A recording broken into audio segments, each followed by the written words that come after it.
I wanted to unbox an order of comic books, but I'm not in the mood.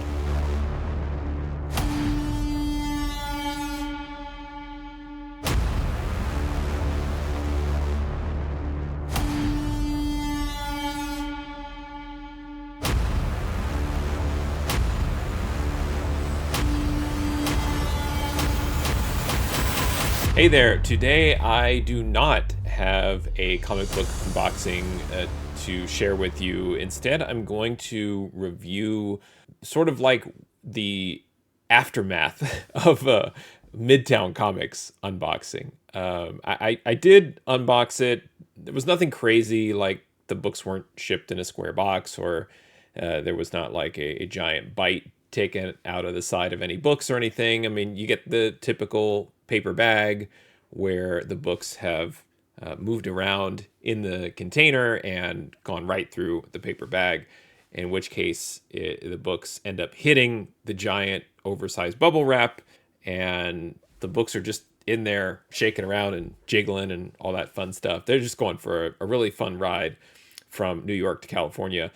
They're just typical Midtown books. This order I placed way back in June of 2023, and I decided to take a break from filming the unboxing of it and the review of the books, just because this order had 28 comics in it, and I decided to focus more of my time grading each book and adjusting my collection spreadsheet to better align with what I've been talking about recently, as far as like kind of dividing up my collection into queues. And what I mean by that is, if I have a specific book, make a decision right then and there based on the grade that I'm giving the book, how many copies of it I have in my collection already, just my general interest in the book, and just trying to make better decisions in the moment. What I had been doing for the last several years is simply taking the book, grading it, cataloging it, but then just putting it right into my personal collection.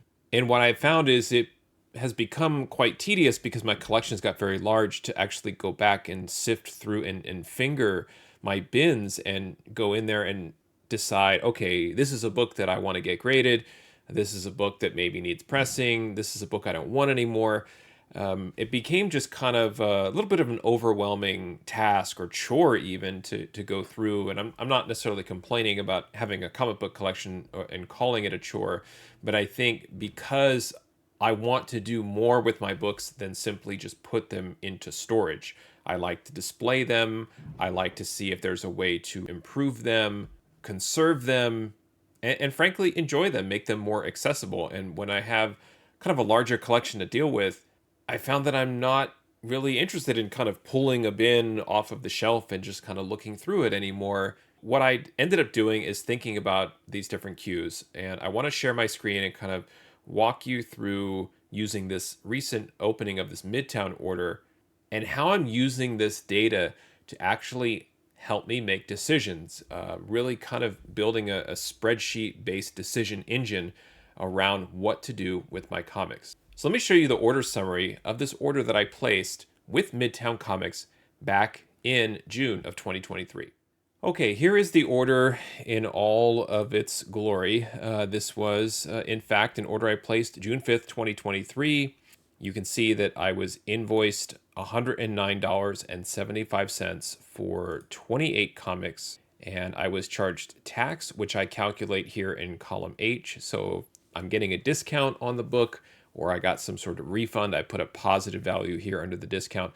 And then if it's a tax or a fee, I calculate it here. I live in the grand state of California, and I'm charged 9.5% tax. And it was free shipping. I did unlock free shipping. I always love to do that when I'm placing my orders. I find it ridiculous that some people buy one or two books and end up paying like $12, $15 shipping. I don't care if it's piggyback shipping or not. I think that you want to always try and unlock free shipping. And if you can't, you better have a really good reason for ordering just that one book, is my opinion. But I know everybody's different. I just try and unlock free shipping, and I did so here with this Midtown order. Now, the purpose of this order was a couple of things. Midtown was having a discount at the time. You can see from column C, the items, the titles, or even column D. I think half the books are Wonder Woman. I was on kind of a David Finch kick, so I was picking up a lot of the David Finch Wonder Woman books. I did find some other titles that I was collecting at the time or trying to pick up, a couple of World Tree books, Noctera, even a few Vampirella, Adam Hughes covers, and so forth. So a decent mixture.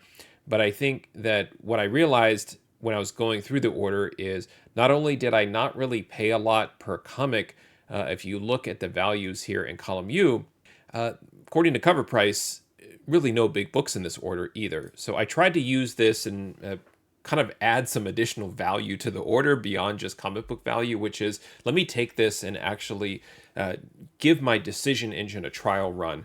Now, when I'm making decisions about my books, I'm looking at various values here in terms of the raw book value, the CGC fair market value. So what is the value of the book if I were to get it graded using my grades? So you'll see in column S under grade, these are my grades that I assigned to each of the books. So I opened each book, I screened it, scrutinized it, graded it to the best of my ability, and assigned a grade to the book. And you can see that the average grade for this Midtown order was less than near mint at 9.346. And I realized that I thought I had this empty column here, column T. I used this calculation just to kind of eyeball what is my percentage chance to get a 9.8. And so 10.71% of the comics in this order got a 9.8, which is low. I would prefer 40%, roughly around 40%. 20 to 40% is, I think, probably average, so under 20%. If a source is consistently under that, I mean, all of these books are moderns. I mean, the oldest books here, just kind of eyeballing column F, we got 2015, 2016, all the way through 2021. Here's World Tree from 2023. So everything from like the last 8 years. If less than 20% of those books are 9.8s, it's probably time to move on. I always get fooled by Midtown. It always appears to me like it's a good idea. In fact, I have orders in transit right now from Midtown, and still even explaining that or admitting that I just get disappointed in myself. But sometimes I can't help it. And in this case, I just was kind of in the mood to buy, but like I said, not in the mood to unbox and show you the books. And because the whole thing kind of soured me because the books were a little bit lackluster, I decided to maybe enhance the experience here with data and spreadsheets. So moving back to the spreadsheet and looking at the information here, like how do I actually use this to figure out what am I going to do with these books? Well, the first thing I do is if I'm looking at a book and it's getting a particular grade, and I feel like I don't want that book in that condition. And let's look at an example. How about this row here? This is an exceptional book. The cover is outstanding. X-Men Black Mystique #1. And this is just the straight cover A with cover art by J. Scott Campbell. And there is a full art version, which I'm going to start tracking to see if I can pick that up. But this book is from 2018. And when I got it, it was just had sort of like, I guess, like the Midtown typical defects, a couple of blunted corners, some color rub on the front, a little bit on the front, a little bit on the back. Overall, still a nice looking book, but just didn't really meet my criteria for a book that I'm excited to add to my collection, and I ended up grading it as a 9.2. The cover price fair market value of this book is $4 in this grade, and I paid $3.32 to acquire it, so it didn't break the bank. It was worth a gamble, but didn't pay off, and even though it's a great looking book, I made the decision right then and there that I didn't want to keep it. So what I do at that point in column Y is I mark it. I have a column called PS, which is like post for sale. I got a lot of columns. I got to think of names, and I decided to give it kind of a yes, otherwise blank criteria. And if it's yes, then I know to create a listing to sell this book online.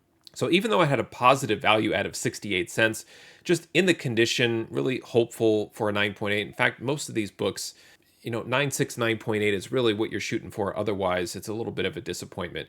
Overall, for the entire order, the raw value add here in column AA was $39.25. So not too bad when it's all said and done.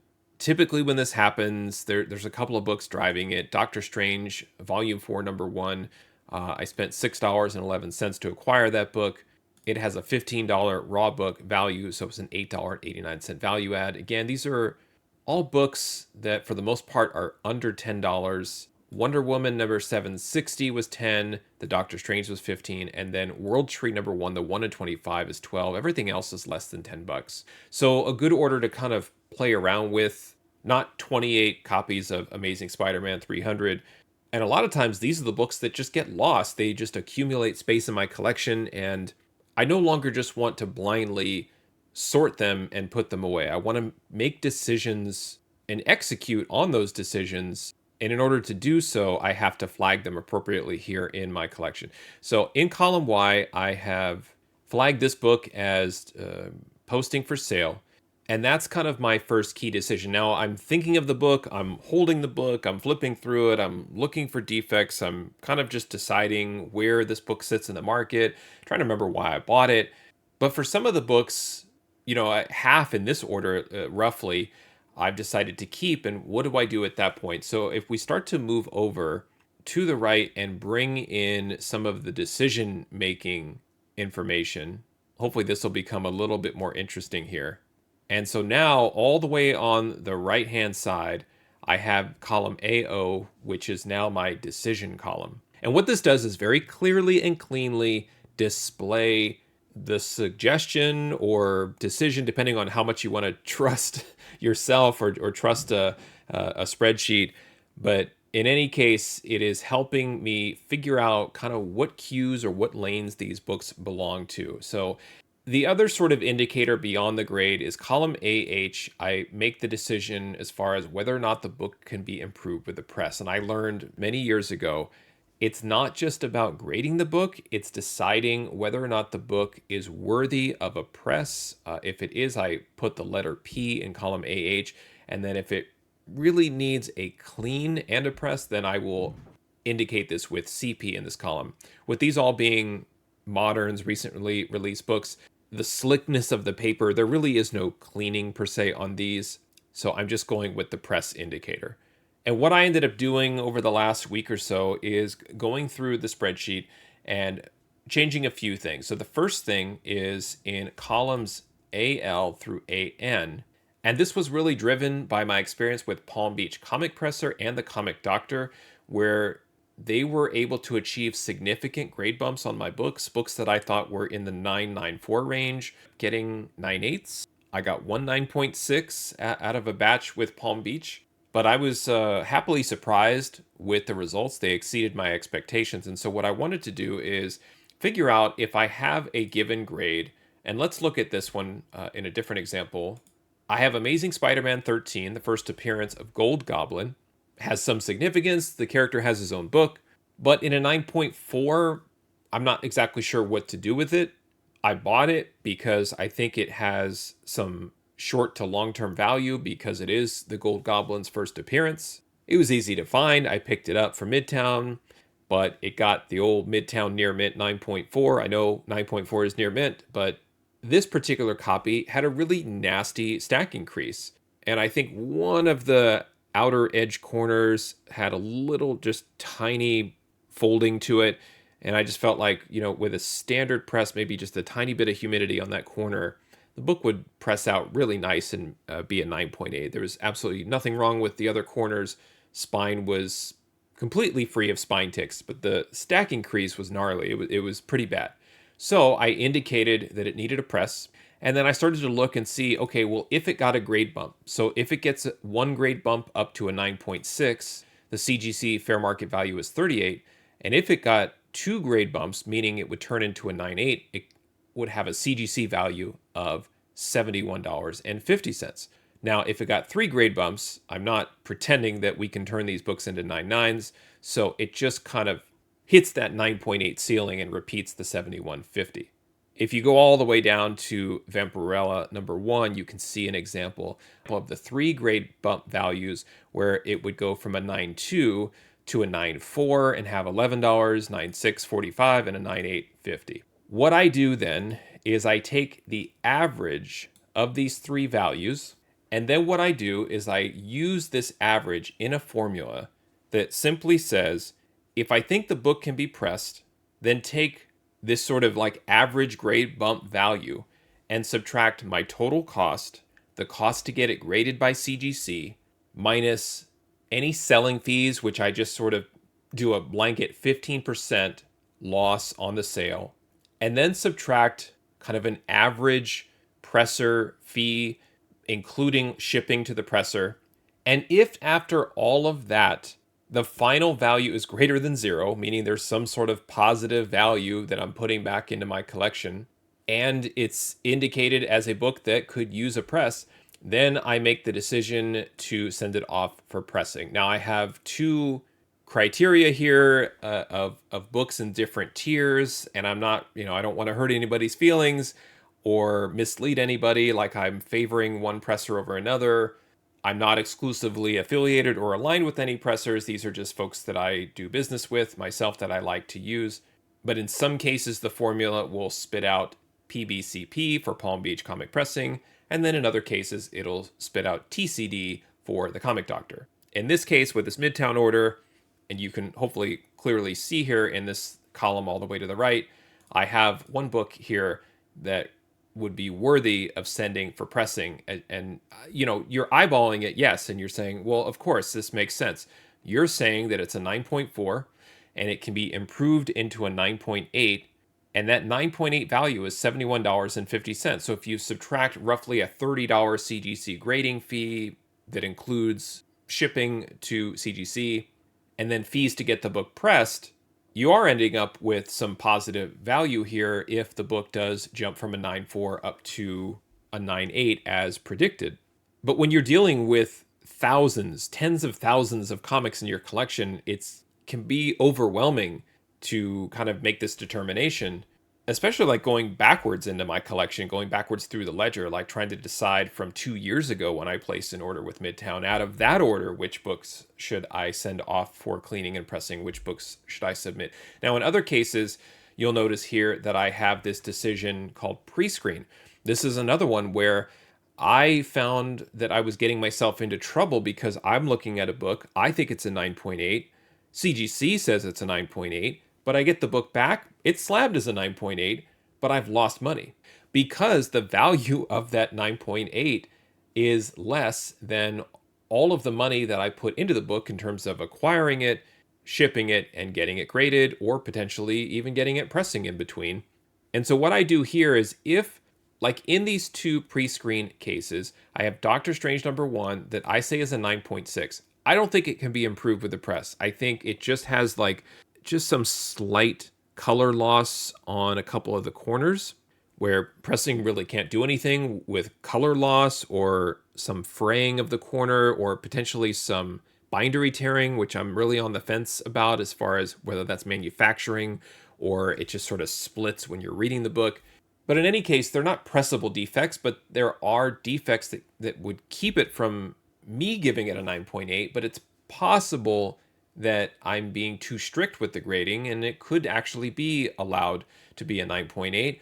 I don't know. I'm not a professional grader. So in this case, what I do is, if the books are 9.6 or 9.8, and I wouldn't mark a 9.8 as a pressing candidate. I don't want to get into a whole discussion about 9.9s, but essentially what this does is it does a similar thing where if it's a 9.6, it evaluates the 9.8 value. And if the 9.8 value is high enough where after all of the fees, including a pre-screen fee, still results in positive value, then I indicate pre-screen. With a 9.8, it's pretty straightforward. If the CGC fair market value of the book in a 9.8 is significant enough, meaning it's above the fees, above what it would cost to get it slabbed, then I too return pre-screen. So that one's pretty straightforward. And then create listing again is just based on whether or not I want to sell the book.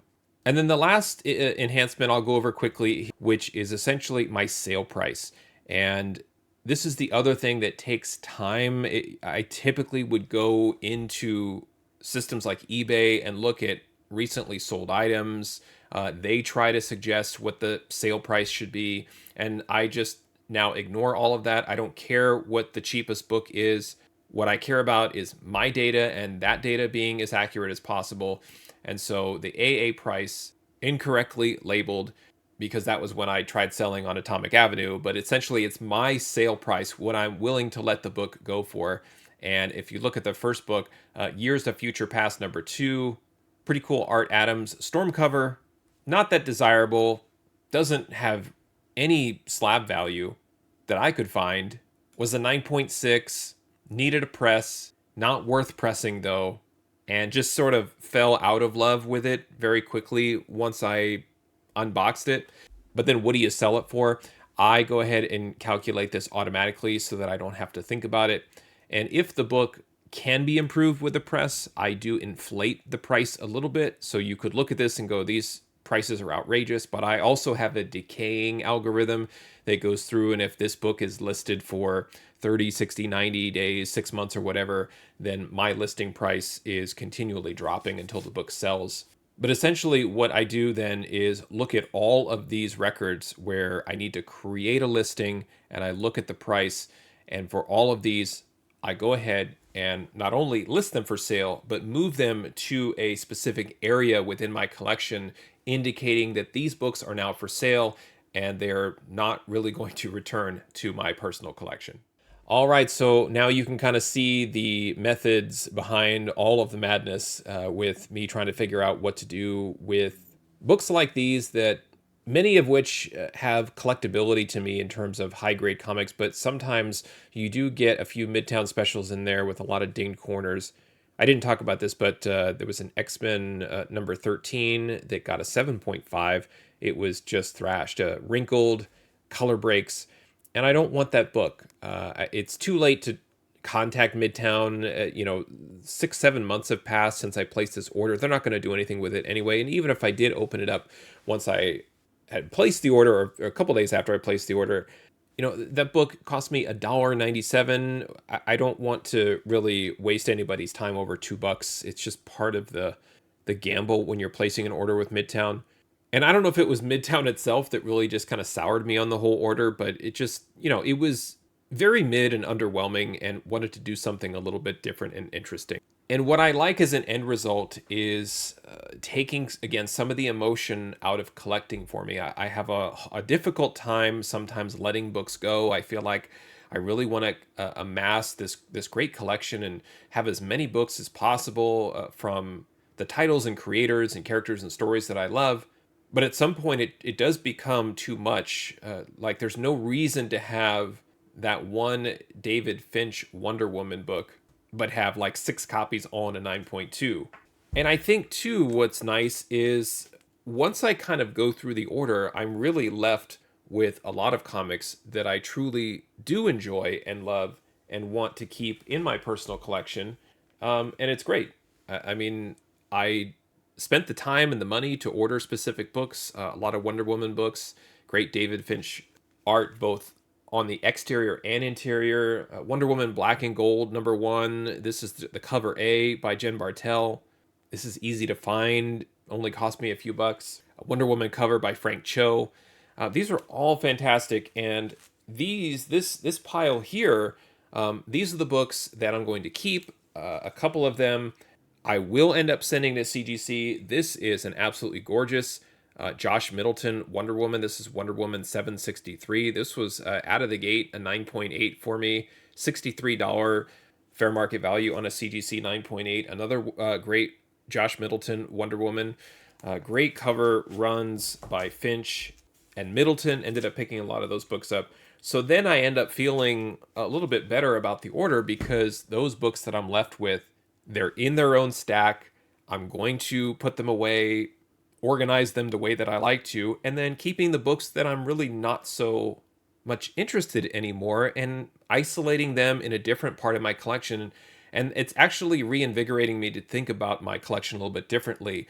And what I ultimately want is to be able to go into an area of my comic book room and really see my personal collection and know that when I go to look at those books, those are the books that I want to keep for as long as possible. And those are the books that meet my standards as far as high grade, high quality comic books. And I think ultimately that will elevate how I feel about my collection and my enjoyment of the hobby.